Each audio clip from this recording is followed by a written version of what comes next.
Nay, pwede mo ba ako mag-aircon? Bawal. Ang init, Nay! Oh, eto, pamaypay. Oh. Anong gagawin ko dyan, Nay? Ipokpok mo sa ulo mo. A few moments later. Sarap ka talaga, babe. Papatayin ko rin wifi, ha? Wag, Nay! Kausap mo po yung boyfriend ko! Ikaw mamamatay mo ba kung di kayo mag-usap ng jowa mo? Oo, Nay! Kamamatay ko! Sinasabi ko sa'yo, ha? Kalma mo yung mo. Manonood na lang ako ng TV. Ops, bawal manood. Bakit, Nay? Bawal. Ang dami namang bawal. Bawal mag-charge. Magtitipid tayo, di ba? Nay, lupat na ako! Bawal. Saan ko sa charge to? Try mo sa puwit mo, baka mag-charge. Eventually. Tao po, ito na po yung bill ng kuryente. 10,000? Bakit ang laki? Nay! Nay! Nay! Nay! Ay, sorry. Sa kapitbahay niyo pala yan. Nay! Nandito po yung boyfriend ko! Sige, anak, papasukin mo! Sige po, Nay. Babe, balik ka na! Hello po, tita. Eto ba yung driver niya, anak? Boyfriend ko yan! Anong driver, Nay? Boyfriend mo to? Halika nga dito, anak! Ano ba yan, anak? Mag-boyfriend ka na nga lang, pangit pa! Nay, ano ka ba? Mayaman yan! Siguraduhin mo lang, ha? Ikaw pala yung boyfriend ng anak ko? Opo, tita. Malaki ba bahay mo? Wala po akong malaking bahay. Ganun ba? Ayaw kita sa anak ko. Nay, ano ba? Kasi sa mansion po ako nakatira. May kotse ka ba? Syempre po. Baka yung mura lang yan, ha? Lamborghini lang po. Oh, sabi ko sa inyo, Nay, mayaman yan eh. Meron po akong regalo sa inyo, tita. 1,000,000 po, para sa inyo. 1,000,000? Anak, ano bang hinihintay mo? Magpakasal na kayo. Sige, Nay. Gusto ko next week may apo na ako, ha? Oh, maganda na kayo. Mag-Christmas party na tayo. Merry Christmas, babe! Babe, putok ka ba? Bakit naman, babe? Papakiligin mo na naman ako, eh. Wala lang, amoy putok ka lang. Harsh mo naman, babe. Guys, mag-research na tayo, ha? Pasko na research pa rin nasa utak mo. Bahala ka, mag-research ka mag-isa mo. Okay, whatever. Okay, dalawa. Mamili na kayo ng regalo dito. Mas malaki yung isa. Mas maganda siguro yun. Nay, malaki po yung sa akin. Ito sa'yo, oh. Kyle, ito sa'yo. Thank you po, Nay. Buksan niyo na. Wow, iPhone 20 Pro Max. Buksan ko na rin yung akin. Ano kaya laman dito? Tikipad. Daya naman, scam ba to? Uy, Mare, baka pwede mo akong pabalot. Sige, Mare. Pati to, tsaka yun, Mare. Sige, Mare. Pati din yun, Mare. Pati to, Mare, tsaka yun. Ikaw na lang ay balutin ko. Mare! Anak? Yes po, Nay. Halika na dito, kakain na tayo. Sige po, Nay. Eto anak, kumain ka na. Anak, napapano ka? Nay, parang nangihina po ako. Anak, gumising ka! Tulong! Few moments later. Dok, kamusta na po anak ko? Ikinalulungkot ko, malala na ang sakit niya. Malapit na siyang mamatay. Hindi pwede mamatay anak ko! Nay, anak, kumapit ka lang, magkakajowa ka pa. Nay, mamamatay na akong single. Anak, saan masakit? Sa puso, Nay, dahil di niya pa ako nare-replyan. Tita, kamusta na po siya? Nag-alala po ako sa kanya. Malala na ang sakit niya sa utak. Esther, malala na ang sakit niya. Talaga po, tita? Yayayain ko pa naman sana siya mag-date. Sino may sakit? Walang may sakit dito. Okay ka na? Okay na, kasi nandiyan ka na. Tara, date na tayo. Lalambingin kita alaga, Anak, yes po, Nay. Bumili ka nga lang mantika sa tindahan. Ito, 5 pesos. Okay po, Nay. Hold up to. Huwag kang gagalaw. Kuya, wag po. Bigay mo sa akin pera mo kung ayaw mo masaktan. Pera? 5 piso lang meron ako. 5 piso? Akin na nga cellphone mo. Cellphone? Ito. Ganda mo naman. Di na kita hold upin. Jojowain na lang kita. Pwede ba? Kapag pumayag ako, makakatakas na ako. Sige, tayo na. Yes, may girlfriend na ako. Sandali lang may kukunin lang ako. Sige, babe, take your time. Few moments later. Ayan, siya yung nag-hold up sa akin. Huy, halika dito. Aarestuhin na kita. Arestuhin? Pero jowa ko yan. Huwag ka lang magpaliwanag. Sumama ka na sa akin sa presinto. Andito na si nanay! Hi mga anak! Andito na ako! Nay, man po kayo pasalubong sa amin? Siyempre naman, may mga pasalubong ako sa inyo. Okay, ang una natin ay si Brianna dahil masipag ka mag-aral at top student ka sa school, bagong cellphone para sa'yo. Thank you po, Nay! Promise mas lalo ko pong gagalingan sa school. Oh, eto naman ang para sa'yo. Di ba mahilig ka sa mga damit? Ingatan mo yan, ha? Gucci yan, Gucci. Hala, thank you, Nay! Solid! Magagamit ko to sa mga pormahan. Salamat po! At syempre, ang pinakapaborito kong anak, si Kyle. Laptop para sa'yo, para makapag-games-games ka na. Oh, eto. Thank you, Nay! Promise magiging good boy po ako lalo. Salamat po! O, ayan ha, nabigay ko rin mga pasalubong nyo. O, siya na. Ah, Nay, nakalimutan niyo po ata ako. Nasaan po yung pasalubong ko? Ay, wala ka pasalubong. Tanda mo na, di mo na kailangan yun. Mag-aral ka nga na mabuti na maiahon mo kami sa kahirapan. Panganay ka pa man din, wala kang silbi. Gusto mo pa ng pasalubong? Pabigat ka lang naman dito sa bahay. Maglinis ka na nga. Ang hirap naman ng module ko. Anak? Yes po, Nay. May binili ako, anak.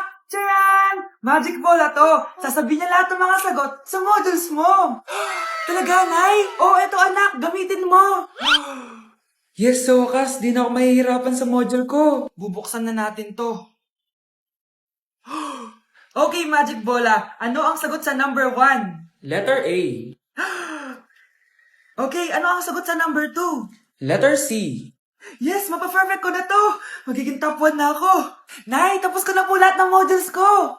Ang bilis naman, anak. Sige, ibibigay ko na sa teacher mo.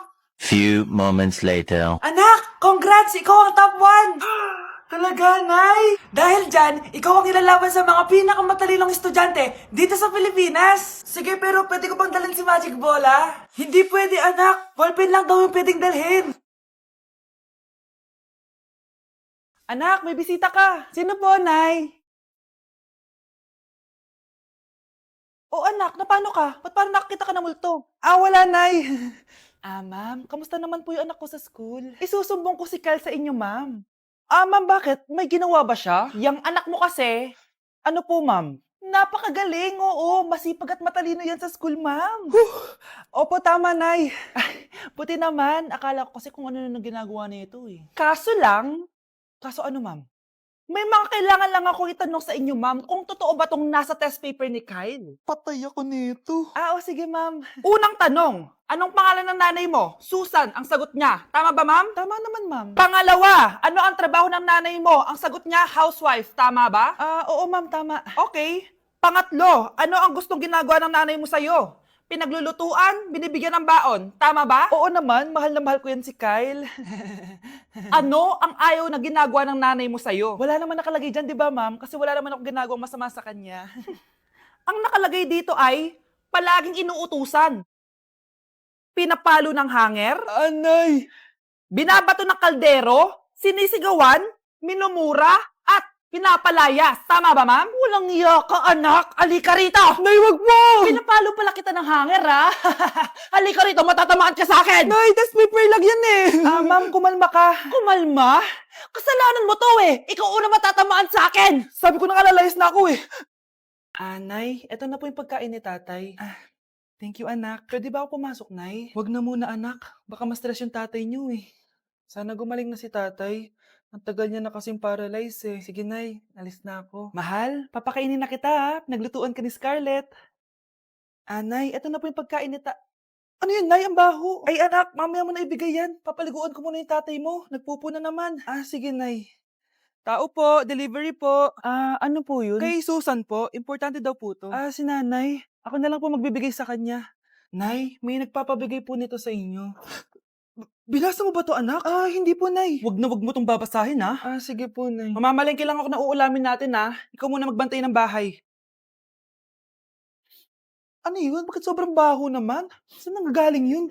Dito sa kwarto nila nanay. Tay, nagpupo ka na naman, no? Yung envelope to, Death certificate? Hindi naman patay si tatay, Hello po. Buti naman po, ma'am. Sinagot niyo na. This is St. Peter's Funeral. Kailan niyo po ipapaimbasa mo yung asawa niyo? Isang linggo na rin po kasi baka bumaho po yung bangkay niya. Anak, alam kong nasa kwarto ka ng tatay mo. Si nanay. Nay, sorry. Napagastos ka pa tuloy sa pagpapa-hospital sa akin. Ano ka ba, anak? Nawala na nga sa akin yung kuya mo, di ba? Ayoko namang mawala ka din sa akin. Hello po, good morning. Dok, ano po balita? Makakalabas na po ba si Scarlett bukas? Ma'am, may good news po ako. Pwede na po lumabas si Scarlett bukas. Salamat sa Diyos! Hindi na ako magiging pabayang ina. Ayoko na maulit yung nangyari sa kuya mo. Nay, ano pala nangyari kay kuya? Hindi mo pa nakwento sa akin yun. Ha? Bata pa yung kuya mo anak nung nawala ko siya sa palengke. Mare, magkano tong sitaw? 50 na lang sa'yo, Mare. Ang mahal naman, Mare. Pwedeng 20 na lang to. Mga laruan ba yun? Ang ganda nun na. O siya, sige na, kumare naman kita eh. Ayun yung gusto ko sa'yo eh. Tara na, anak. Anak, anong lugar na to? Nasaan yung batang yun? Nasaan na si nanay? Nay! Anak! Ate, may nakita po kayong bata dito? Ay, wala po akong nakita eh. Nasaan na ba yun? Anak! Simula noon, hindi ko na nakita yung kuya mo, Scarlett.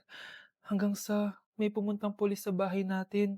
Ang sabi nila, patay na daw siya. Grabe naman yung nangyari kay Kuya Nay. Ang lungkot naman po pala nung nangyari sa kuya ni Scarlett. Sige na po, ma'am. Kailangan ko pa po bisitahin yung mga ibang pasyente. Sige po, Dok. Salamat po. Anak, ang importante, makakauwi ka na bukas. Opo, Nay. Makakapag-thirst trap na ako ulit.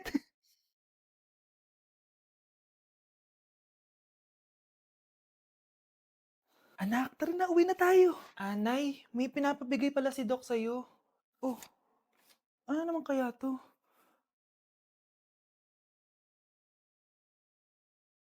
Paano nangyari yun?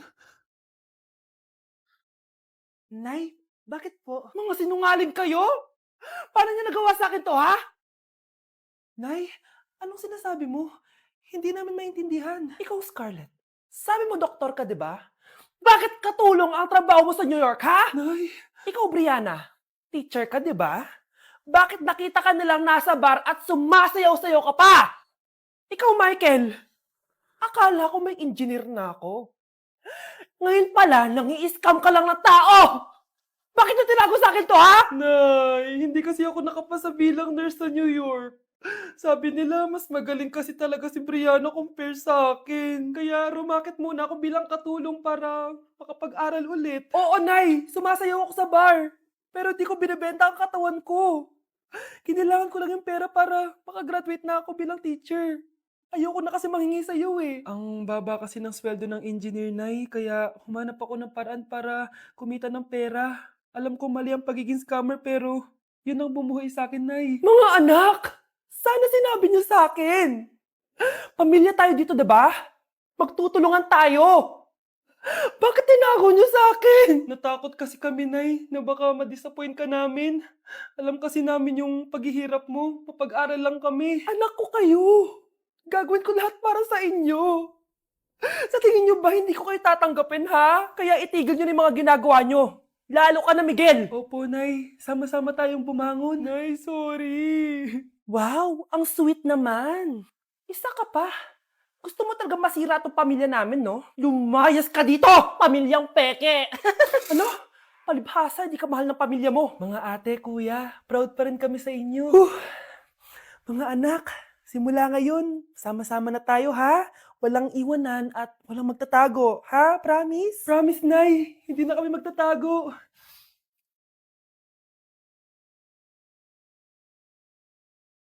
Okay, class. Last 5 minutes. Hirap naman nito. Be, ano sa gusto number 10? Huwag ka mong sa akin, Samantha. Mapapagalitan tayo kay ma'am. Tamot mo naman.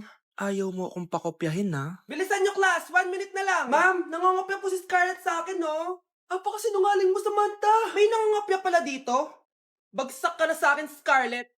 Apakasama talaga ng ugali mo, Samantha. Nay! Oo, anak. Anyari sa'yo? Binagsak ako ng teacher ko. Naniwala kasi siya kay Samantha na nangopya daw ako. Totoo ba yun, Scarlett? Hindi, Nay. Siya talaga yung nangopya sa akin. Walang iya yan, ah. Humanda siya sa akin. Tara, anak.